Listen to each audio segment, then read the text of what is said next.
Hello everyone. Welcome back to another episode of Stone of Health videos. This is a special episode celebrating Women's Day that is coming up on 8th of March. As we start, I will give you a few examples and situations.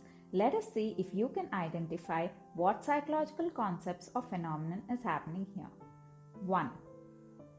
Boys must play with cars and girls with dolls. Men don't cry, women do. Men go out of the house, work, earn and provide for the family, whereas women stay at home, do the household chores and look after children. The second situation, when we say a mechanical engineer, pilot or sports person, we often think of a man, whereas when we say play school teacher or a nurse, we often think of a woman. Third, a very well qualified woman performing at par with her male colleague, having all the abilities, skills, qualifications that she requires for her position as a top manager, is unable to attain that position. Were you able to guess what these situations were? Now hold on to this thought as we will come back to this and discuss this in a bit. We'd all agree that there's so much truth in what former Secretary General of the United Nations, Kofi Annan, has said. When women thrive, all of society benefits and succeeding generations are given a better start in life. So let us see how we as a society can help women thrive. But before that, let us see why the need arises in the first place. Why are women not able to thrive as well as men, if not better, at least equally? A lot has improved for women over the years, yet a lot remains. Gender roles, gender stereotypes, and gender biases many times contribute to this inequality. Gender role is a social role consisting of a set of behaviors and beliefs that are considered appropriate or acceptable for the person based on his or her sex. Simply put, men have certain accepted behaviors or attitudes, and women have certain accepted behaviors and attitudes determined by society and culture. So, for example, playing with dolls, being docile and sensitive, cooking, household chores, looking after the children are traditional gender roles for girls and women.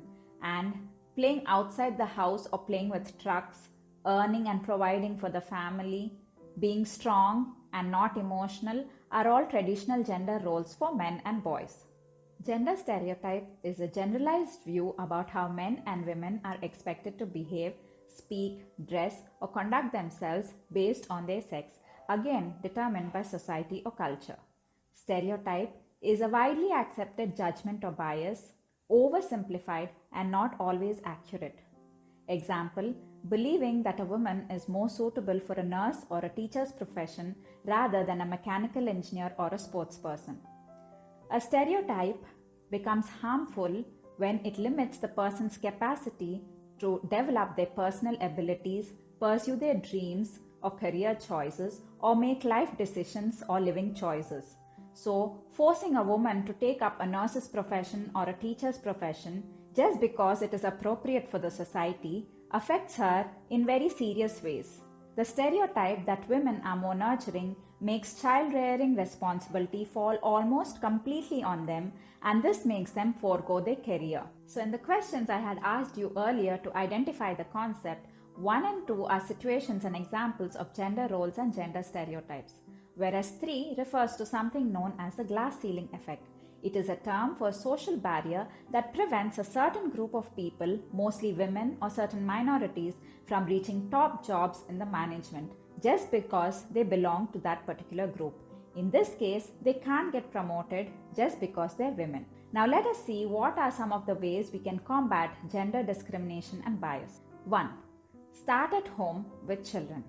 Expose children to different movies, books, images, clippings, TV shows where they can see people engaging in non-traditional gender roles.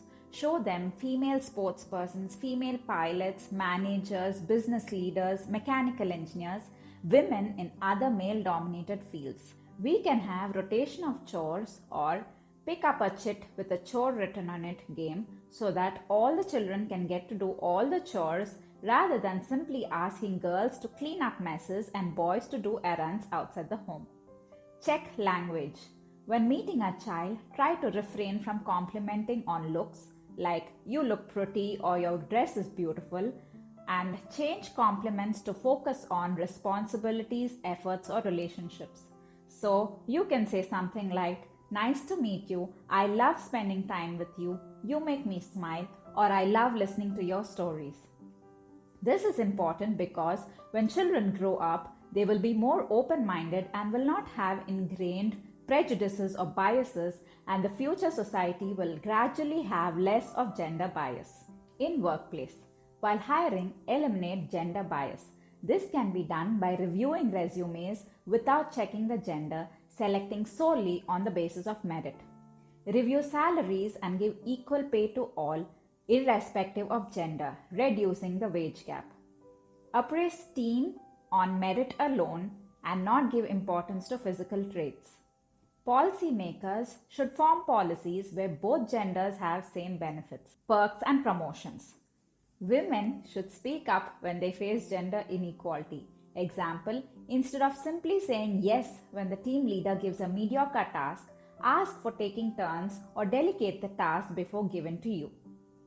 Make all managers and employees aware of unconscious biases. Teach them to recognize and combat them. All of the above can help break the glass ceiling effect that we have discussed. 3. As responsible members of society, all of us can educate ourselves about the problem.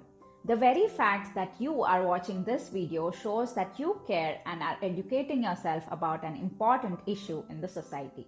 Women who are employed full-time are often said to be working a double shift. McKinsey has researched and found that because of the pandemic, many women, especially mothers, have been working extra time doing both office work as well as shouldering much of the housework and family care. So, how can we be of more support to women these days? We went around asking people this question.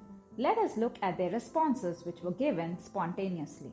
By assuring her, by sharing her responsibilities, by encouraging her. Men can help by partaking in children's learning in every way that a woman can. By helping in cooking, and when they go to office, they can transport them. And also in office work, in professions like teacher or any other professions. Maybe by trying to understand their special needs, help them in the office work if possible, the household chores. If you have children, help with them, maybe their studies or play. And if you can cook, that's a boon. లేవగానే చాయ్ పెట్టుకొని తాగండి, ఇంకా కూరగాయలు cut చేసి ఇవ్వండి, ఇంకా wash మిషన్లో బట్టలు వేసి తీసి ఆరేయండి. కాకపోతే చాయ్ తాగితే గ్లాసులు ఎక్కడెక్కడ పడేయకుండా తీసుకెళ్ళి సింక్లో పడేయండి, బయటకు వెళ్ళి మార్కెట్ చేస్తారండి.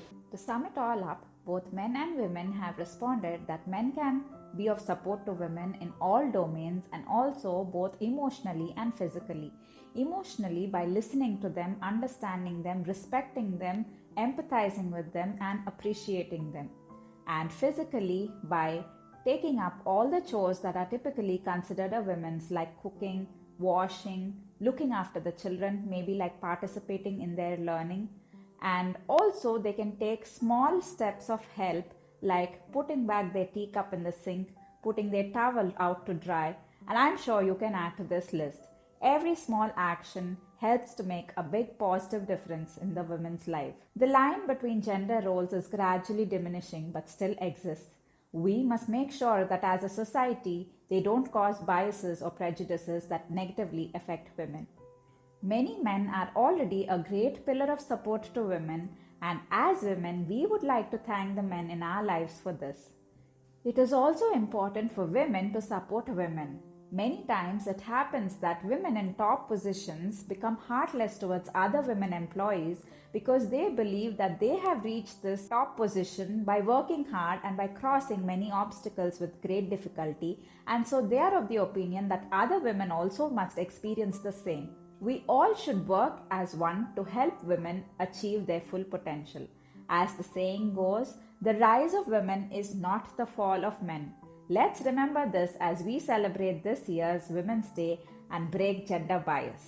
I hope this tone of help video would reach out and be helpful to you and those around you. For those of you who are not aware, please subscribe and click on the bell icon to get notification about this channel. Looking forward to hear from you in the comment section. Happy Women's Day to all of us wonderful women. Have a nice day. This is Lucy Lenora Edwin, psychologist and educator, signing off.